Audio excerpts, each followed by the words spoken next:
सोलापूर महापालिका निवडणुकीसाठी भाजपकडून मोठी आश्वासने देण्यात आली आहेत. सोलापूर शहराला दररोज पाणी पुरवठ्यासाठी 892 कोटींची योजना पूर्ण करण्याला आणि आयटी पार्क सुरू करण्याला भाजपच्या जाहीरनाम्यात प्राधान्य देण्यात आले आहे. सोमवारी जामगोंडी मंगल कार्यालयात महानगरपालिका निवडणुकीसाठी भाजपच्या जाहीरनाम्याचे प्रकाशन प्रदेश अध्यक्ष रवींद्र चव्हाण यांच्या हस्ते करण्यात आले. याप्रसंगी व्यासपीठावर पालकमंत्री जयकुमार गोरे, आमदार विजयकुमार देशमुख, आमदार सचिन कल्याण शेट्टी, आमदार देवेंद्र कोठे, माजी आमदार दिलीप माने, भाजपा पूर्व जिल्हाध्यक्ष शशिकांत चव्हाण, पश्चिम जिल्हाध्यक्ष चेतन सिंह केदार, माजी शहराध्यक्ष रामचंद्र जन्नू, माजी जिल्हाध्यक्ष शहाजी पवार, सरचिटणीस प्राध्यापक नारायण बनसोडे, शिवराज सरतापे, सुधा आळीमोरे, भारतीय जनता युवा मोर्चाचे शहर अध्यक्ष विजय कुलेथे आदी उपस्थित होते.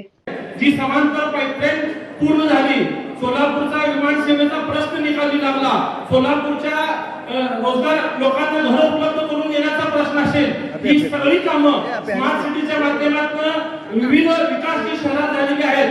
ही सगळी कामं भारतीय जनता पार्टीच्या माध्यमातून झालेली आहेत. त्याची कृतज्ञता व्यक्त होण्यासाठी लोकांनी भारतीय जनता पार्टीला मतदान केलं पाहिजे. शहराला रोज पाणी पुरवठा होण्यासाठी 892 कोटी रुपयाची योजना असेल. मुंबई आणि गोव्याची विमान सेवा सुरू झाली आहे, परंतु तिरुपती आणि बेंगलोरची विमान सेवा सुरू करणं असेल. ज्या 100 ई बसेस आपल्याला मंजूर आहेत त्या पुढील 100 दिवसात शहरात धावण्यासाठी असेल किंवा लोकांना अपेक्षित असलेली सगळी कामं, विशेषतः रोज पाणी पुरवठा करण्यासाठी जे पालकमंत्री सातत्याने पाठपुरावा करतायत, ही सगळी अपेक्षित कामं आपल्याला पूर्ण करण्यासाठी लोकांना विनंती करायचं आहे की आपण सगळ्यांनी भारतीय जनता पार्टीला मतदान करायचं आहे. जे 102 उमेदवार आहेत ते सर्वांनी एक संघ एक दिल एक विचाराने पॅनल टू पॅनल काम आपल्याला पुढे घेऊन जायचं आहे. पक्षातील जुने लोक असतील, पक्षातील नवीन लोक असतील, सगळ्यांना एकत्रितपणे काम करून भारतीय जनता पार्टीचा कमळ हाच आपला उमेदवार आहे ही भावना डोळ्यासमोर ठेवून मुख्यमंत्री देवेंद्र फडणवीस साहेबांचे हात आपल्याला बळकट करायचे. जो काही सोलापूरचा विकास झाला आहे तो आदरणीय फडणवीस साहेबांच्या माध्यमातून झाला आहे आणि अपेक्षित असलेलं सोलापूरकरांना अपेक्षित असलेले कामं पूर्ण करण्याची ताकद फक्त आणि फक्त देवेंद्र फडणवीस साहेब आणि भारतीय जनता पार्टीमध्येच आहे. आणि हे पूर्ण करण्यासाठी आपण सगळेजण 75+ जे आपलं मिशन आहे ते तुमच्या सगळ्यांच्या सहकार्याने, तुमच्या सगळ्यांच्या ताकदीने आपल्याला पूर्ण करायचं आहे. या वेळेला जे जाहीरनामा आपण प्रसिद्ध केलं होतं त्यातले जवळपास सगळेच कामं पूर्ण झालेले आहेत. आणि आज जाहीरनामा आपण त्यावेळी जाहीरनामा पूर्ण करण्यामध्ये आपल्या या राज्याचे मुख्यमंत्री आदरणीय देवेंद्रजी फडणवीसांचा फार मोठा मोलाचा सहकार्य या सोलापूरमध्ये आहे. निधी कुठेच कमी पडू दिलं नाही. आजपर्यंत निधी एवढ्या मोठ्या प्रमाणात दिलं की या सोलापूर शहरामध्ये कुठलंच काम थांबलं नाही. आजपर्यंत काम होत राहिले आणि आज ही काम अनेक काम आज काम होत आहेत. आणि असं या सोलापूरचा विकास करणं केवळ 102 लोक आपल्या प्रभागापुरतं नाही तर या सोलापूर शहराचा विकास करण्यासाठी तुम्हाला लोकांनी निवडून पाठवणार आहेत आणि ते काम आपल्या सगळ्यांच्या हाती राहणार आहे. आणि यासाठी आपल्या या जनतेचा सगळ्यांचा आशीर्वाद तुमच्या पाठीमागे आहेच आहे. 102 भारतीय जनता पार्टीचे उमेदवार या सोलापूर महानगरपालिकेमध्ये निवडणुकीच्या रिंगणामध्ये आहेत. त्याचा अर्थ अमितभाई नेहमीच सांगण्याचा प्रयत्न करतात, आपल्याला येणाऱ्या काळामध्ये भारतीय जनता पार्टीला 100%च्या दिशेने घेऊन जायचं आहे. मी प्रदेशाचा अध्यक्ष म्हणून आपलं सर्व सोलापूरकरांचं भारतीय जनता पार्टीचं मनपूर्वक कौतुक करतो आणि अभिनंदन करतो की आपण 102 उमेदवार हे भारतीय जनता पार्टीचे या ठिकाणी उभे केले. खरं तर या सगळ्या निवडणुकीमध्ये आपण सर्वजणांनी एक गोष्ट लक्षात काय घेतली पाहिजे की ही निवडणूक एखाद्या प्रभागामध्ये असणारा नगरसेवक निवडून देण्यासाठी ही निवडणूक नाहीये. या निवडणुकीचं महत्व हे वेगळं आहे.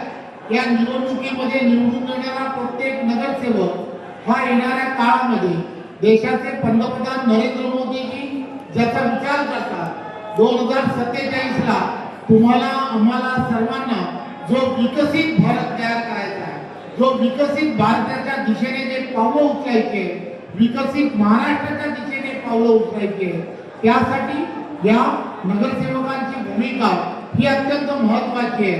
हेच नगरसेवक विकसित सोलापूर घडवण्यासाठी त्यांचं असणारं योगदान हे सर्वात मोठं असणार आहे. देशाचे पंतप्रधान नरेंद्र मोदीजी आणि आदरणीय देवेंद्रजी या सर्व दिशेला ज्या वेळेला चालले त्यावेळेला एक गोष्ट आपण सर्वांनी लक्षात घ्या, तुम्ही आणि आम्ही सर्वजण भारताचे नागरिक म्हणून आपल्याला सर्वांना असणाऱ्या ज्या जबाबदाऱ्या आहेत, त्या जबाबदाऱ्या येणाऱ्या काळामध्ये तुम्हाला आम्हाला जेव्हा पूर्ण करायच्या आहे त्यावेळेला आपण सर्वांनी केंद्रामधलं असणारं जे सरकार आहे आणि राज्यामधलं असणारं जे सरकार आहे, ही दोन्ही सरकार अतिशय पारदर्शकपणे काम करताना तुम्हाला आम्हाला सर्वांना दिसतात. त्यामुळे ही पारदर्शकपणे काम करणारी सरकार आणि त्याचबरोबर त्यांच्याच विचारावरती चालणारं एक विचाराने चालणारं असं सोलापूरमध्ये सुद्धा भारतीय जनता पार्टीच्या नेतृत्वातलं सरकार इथे तुम्हाला आम्हाला सर्वांना तयार करायचं आहे. तुमच्या सर्वांच्या तुम्ही सर्वजण हेही जाणता, देशाचे पंतप्रधान नरेंद्र मोदीजी दिवसातील 24 तासापैकी 16 तास काम करतात. देवेंद्रजी सुद्धा 16 तास काम करताय. आता निवडणुकीला 8 ते 9 दिवस एवढेच शिल्लक राहिले. त्यामुळे तुमच्यापैकी प्रत्येकाने ही गोष्ट लक्षात काय घेतली पाहिजे, या निवडणुका प्रभागनिहाय होणाऱ्या या निवडणुका आहेत. त्यामुळे या प्रभागनिहाय होणाऱ्या या निवडणुकांमध्ये तुम्हाला आम्हाला सर्वांना अतिशय प्रामाणिकपणे कार्यकर्ता म्हणून प्रत्येकाने या प्रभागामध्ये आपली जबाबदारी समजून प्रत्येकाने या निवडणुकीमध्ये प्रभागनिहाय त्या ठिकाणी कमळ चिन्हासमोर बटन हे तिथला असणारा मतदार कसा दाबेल या